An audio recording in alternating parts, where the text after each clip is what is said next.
Well, hi everyone and welcome back to Waterhouse Forde. Well, if you saw our last video, you would have seen that we had a go at putting the sleeves, the cylinder sleeves, into the block. And what we found was that the cylinder sleeves were sitting too low in the block. The fix for that, after speaking to a couple of people, was basically to take a few thousandths off the top of the block. So we had to send it into an engineering firm to have that done. And I just want to make a shout out to Car Engineering, or Car Engines actually, I think they're called. That's Car with a K in Barnstable, who helped us out with this. I'll put a link to their Facebook page in the description of the video, and also I'll maybe paste an image of that here. So the guys there, Andy and Ollie, were extremely helpful. Great guys, and they gave us a lot of advice. But more importantly, they did exactly what we wanted them to do, which was to take the absolute minimum off the top of the block, in order to not necessarily get it entirely flat. And in fact, they were, I think, maybe a little disappointed that we didn't go completely flat.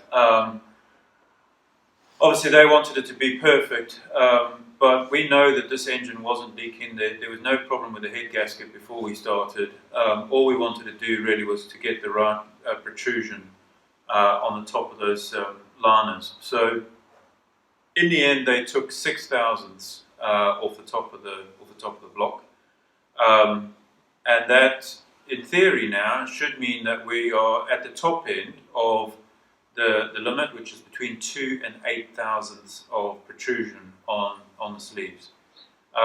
We obviously, once we get them all in, so today we're going to put all 4 of them in with the gaskets. We're going to bolt them down, and then we're going to measure. Now, I've also got a little dial gauge which we're going to try and use rather than the straight edge and feeler gauge method that we were using. The only problem is that my dial gauge is a metric dial gauge, it's not an imperial. So what that means is we're going to have to do some conversions along the way. But that's fine. I've actually done the conversions, so I'll show you those in a minute.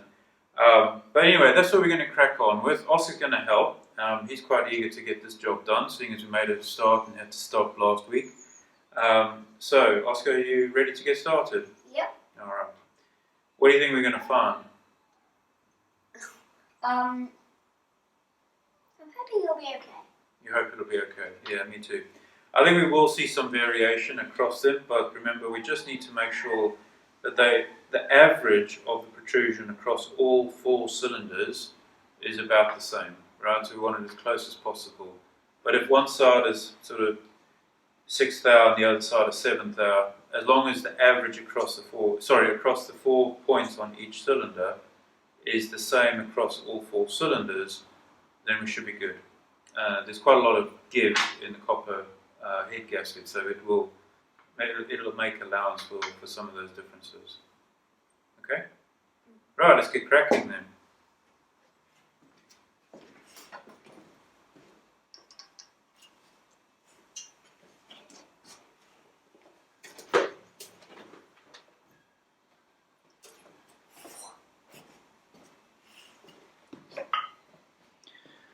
Okay, Oscar, so shall we show people what this looks like now that it's been skimmed?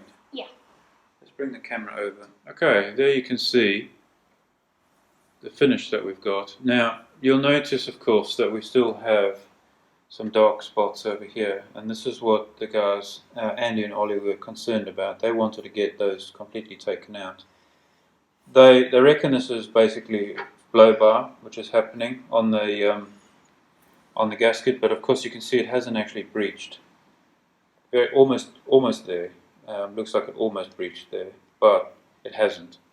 Now, because they've actually taken that down, and because our cylinder protrusion is going to be probably slightly higher than it was before, but having already taken off 6 thousandths, I didn't want to go any more, because that would have meant we would have then had to get into the territory of milling the tops of the sleeves off, and possibly even the pistons themselves, which obviously I was trying to avoid.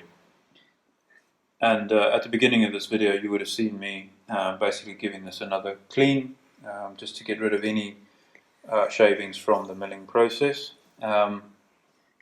Make sure that we don't have anything stuck inside there. And then I have just gone over these sealing faces one more time as well, just to make sure. Hello, Oscar. Anyway, yeah, that's basically it. See if we can get you a sort of a side shot. It has created a very nice finish. Don't know if the camera's picking this up, but it is. You can actually see the milling marks there, but they're very, very fine, very consistent, which is quite nice. And that should give the gasket a good sealing, a good grip as well. So, yeah, right. Let's get on with it.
Okay, now Oscar, what we're going to do this time, I'm going to torque these bolts, but we're not going to torque them down to the full tightness. So normally, when you torque in the head, you would torque it down to around 60 pounds per square inch.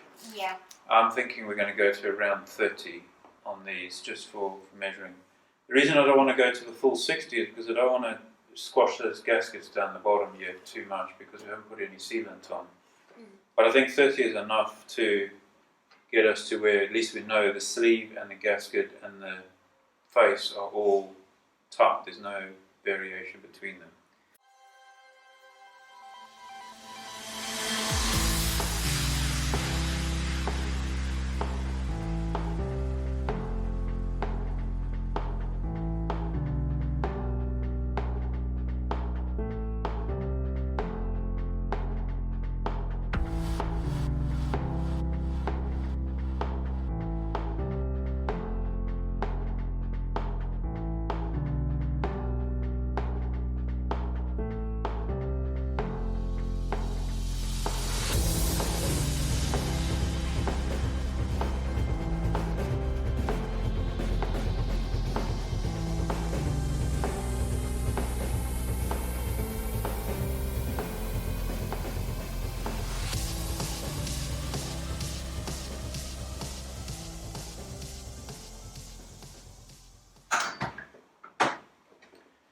Right, now we've got this dial gauge. I don't know if we're going to have enough space on here for it to work, but we're going to give it a go.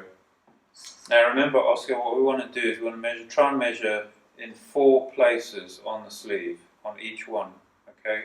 And then we're going to take the average for each. So, let's have a look and see where we can find a place for this to sit. There's a nice chunk of metal there, so that'll work, okay?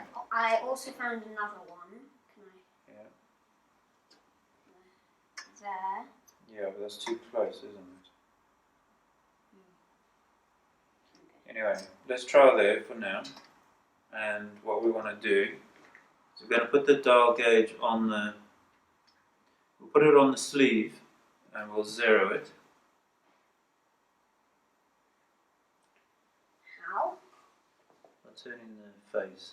See, it's on 0 now. Yeah. Okay. And we move off the sleeve onto the head, the block. Now you see it's gone backwards, so that where it says 90, or the 10 is going backwards, right? You see the red numbers is the negatives. And a 10 is actually 1/10 of a millimeter. Okay. No, sorry. A tenth is 1 millimeter, because the entire face is 10 millimeters, Okay. right? So when we go back 10, we're basically 1 millimeter. Yeah. Okay. So we've gone 1 millimeter point. I can't read that. Is it 0.3? Yes. 1.3. So the difference there is, now what I've done, I've calculated what 2 thousandths and what 8 thousandths is.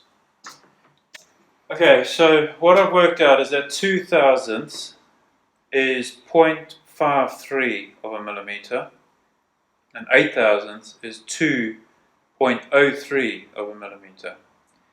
So our needle moved by 1.3 millimeters, so we know we're above 2, but we're below 8.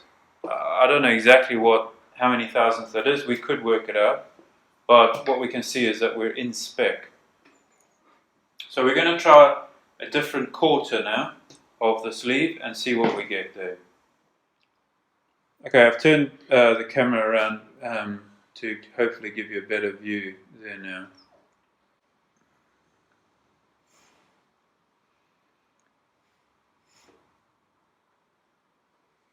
I seem to be chasing it around the dial, but anyway, we're at 0 there now. I'm going to try and keep that base as still as possible and move this over.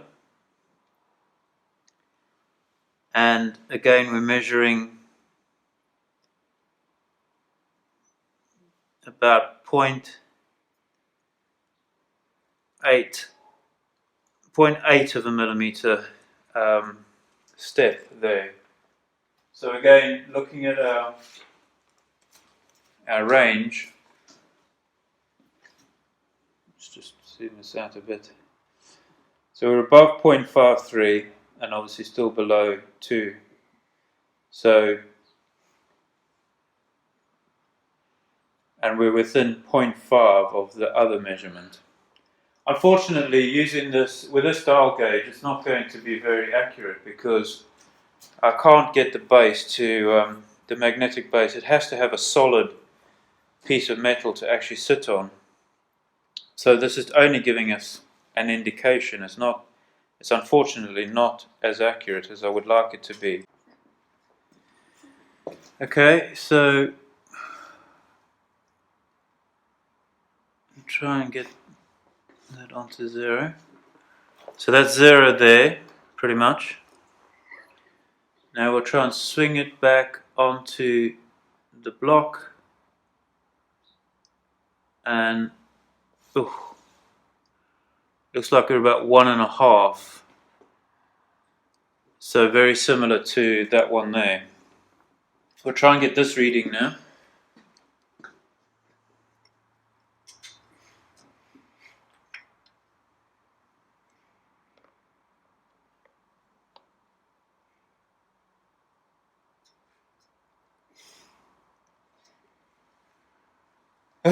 Right, let's go back to the feeler gauge method, because I don't think this dial gauge isn't working. Oh. Right, we're going to try the feeler gauge method again and see whether we can get some more accurate readings that way, because that dial gauge isn't working. Right, Oscar. So the minimum is 2. Let's see if we can get a 2 under there. Yes. Okay, can you get a 3 under there?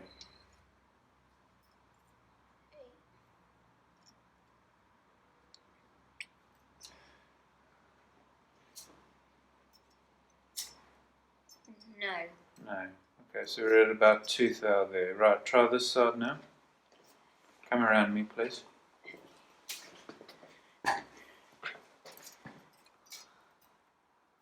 Two. 2 is easy. 3. Just. Try 4.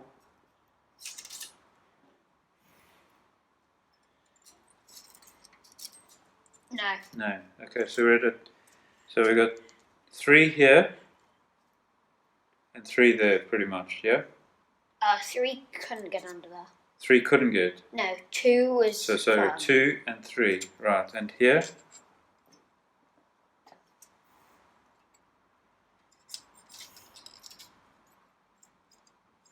2 nice 2 is and fine. loose. 3. How does 3 feel? It feels fairly loose. Okay. 4. Not really. Can't get it under. So it's 3 again. So we've got 3 and 3 on this side. What about this side here? If it's 2, 2 and 3, 3, that'd be cool.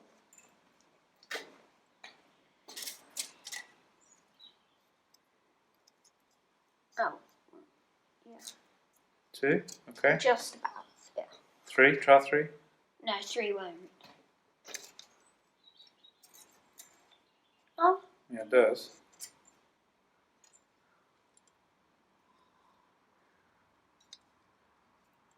No. 4. Right. So we got 3, 3, 3, and 2. 3, Do you want to measure that one again and make sure it wasn't 3 as well? Yeah. So. That's 2, is it? Yeah. Yeah. 3. It's hiding.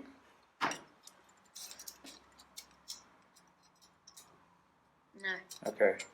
So we've got 3, 3, 3, and 2. Right. Let's do this one. Triple 3 and 2. Wait, I just realised. 3, 3, 2. If it was a chemical formula, it would be 3, 3, 2. Yeah. So 3 threes is 9 and 2 is 11, right? Yeah. So 11. First one average is 11. Not average, the sum is 11. Right. Next one. Why do you need the sum? We're going to work out the average at the end. Okay. Right.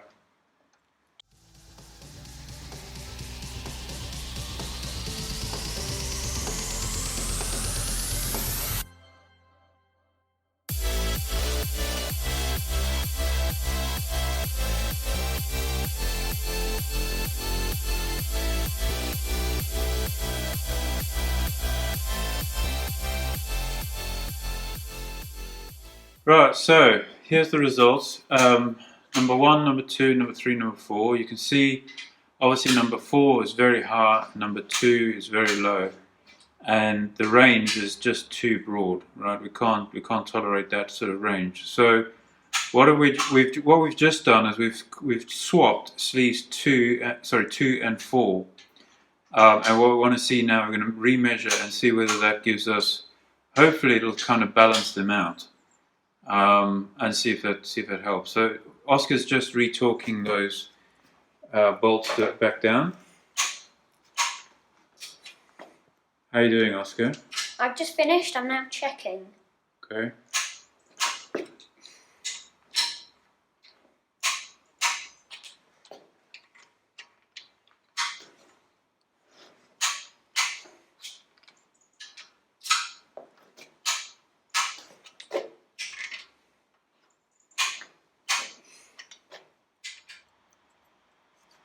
Two, 3, 3, 3.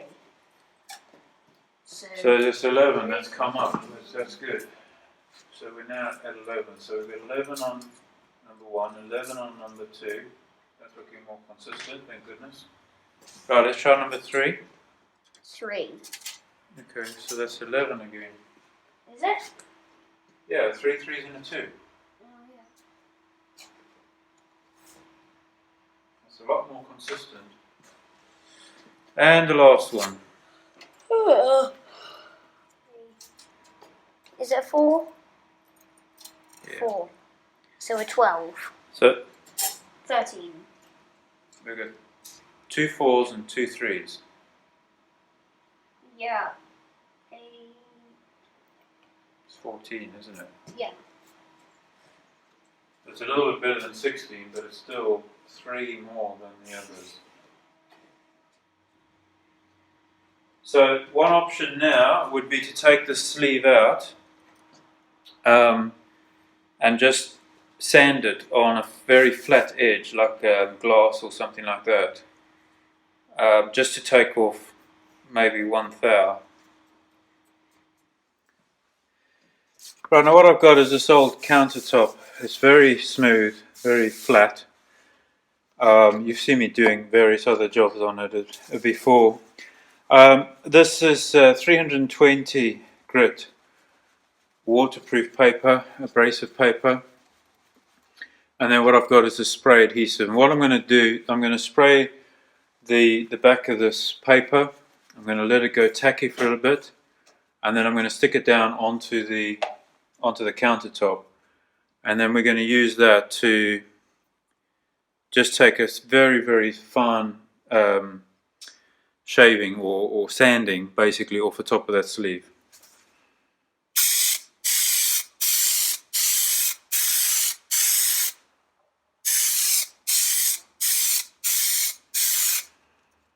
Right, we'll just let that go tacky.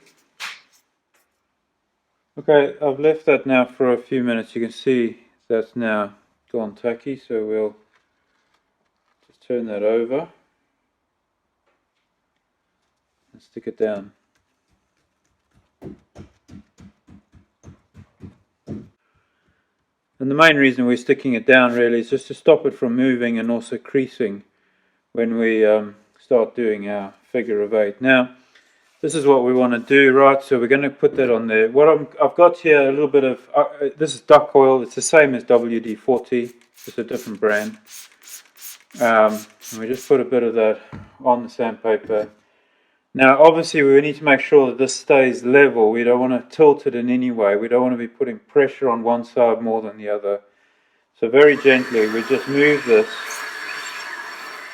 in a figure of 8.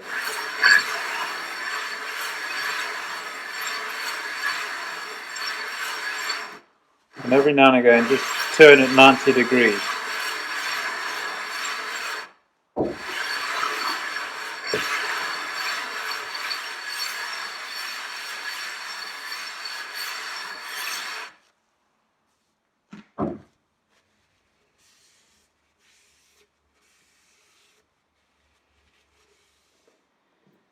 Okay, I believe we're there now. I've chalked it back in. I've done a quick test, but let me just show you. So over here on this one, looks like we've got the 3 feels a little bit loose. 4 is perfect. So that's 4 there. On this side, the 3 doesn't go under, so we try 2. 2 is a little loose, so that's probably about 2.5 there. But let's go 3 and 2. No, sorry, what did I say there? 4, sorry. Yeah, the 4 is very tight. I'm going to go with 3 and 2, and then on these 2 we've got 3 there, and probably another 2. No. Again, it's going to be like 2.5.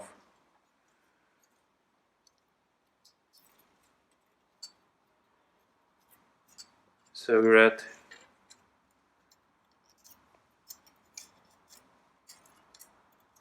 3, 2, 3, maybe a 4, maybe 4, and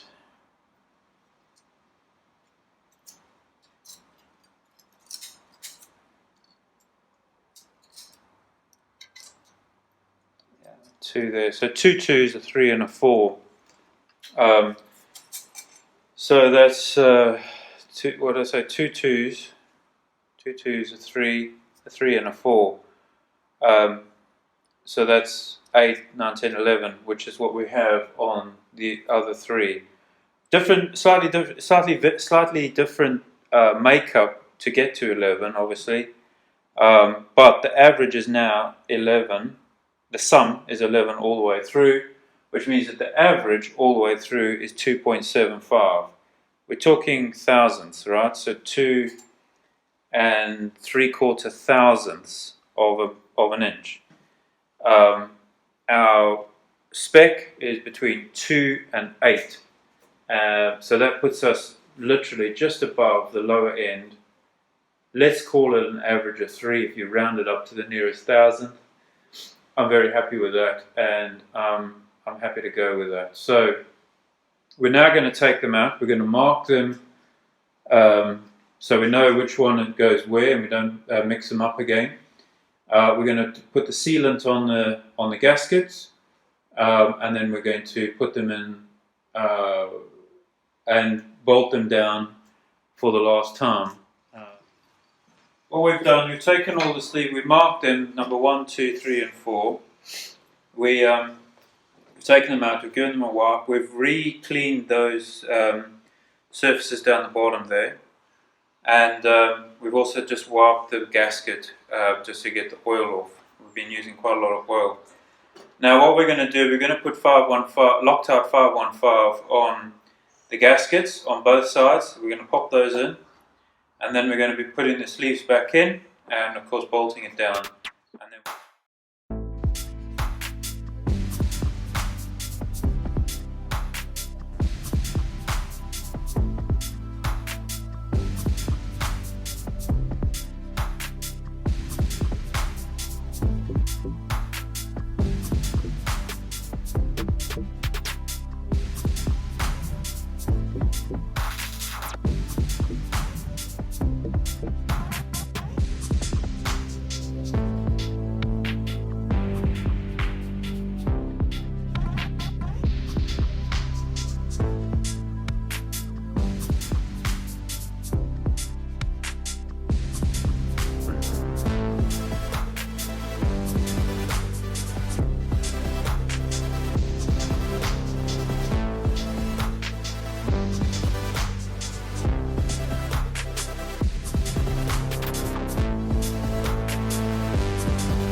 okay, very good. So those are all clamped down now, and they will stay like that now until the head is put on.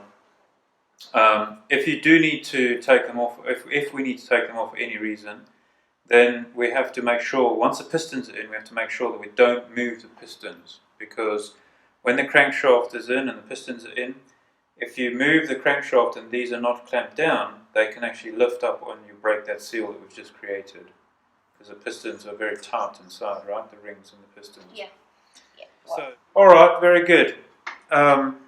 So I think, Oscar, we're going to leave it there for this week. The next job is won't be on here. We're actually going to work on the bench. We're going to get all the pistons assembled. Saying that, we may actually flip us over and do the crankshaft first and then do the pistons. Actually, that would make more sense. All right? Because then in the video after that, we can just attach the pistons to the crankshaft. Yeah, so when we put the pistons in, we want to connect them to the crankshaft so that they're fixed and they don't fall out or anything silly like that. Okay. Right, well listen, thanks for joining us. That's today's video. I think we're going to leave it there. Oh, hang on, Oscar's got something. No, I thought I was going to sneeze. I didn't want to interrupt you because I thought I was going to sneeze. And are you going to sneeze? No. Okay. It's gone away. As I was saying, thank you very much for joining us. We're going to leave it there for this week. This was a really good result. I think getting the block skimmed, as I say, just 6 thou taken off, and that has brought us pretty much into spec. Obviously what that's done is taken all the high spots off, and I think it's brought us down to within 1 thou of the low spots, if that makes sense. So we now have a variation of only 1 thou left to right across this block. As we said at the beginning, we do have evidence of blow-by on the head gasket, but I'm hoping that now, because of that skimming, I think that that's now going to seal nicely. We've got a good standout on the sleeves, and I think that's going to seal up lovely. So once again, thank you for joining us. Hope you have a good week, and we'll see you all on the next video. Cheers for now. Bye.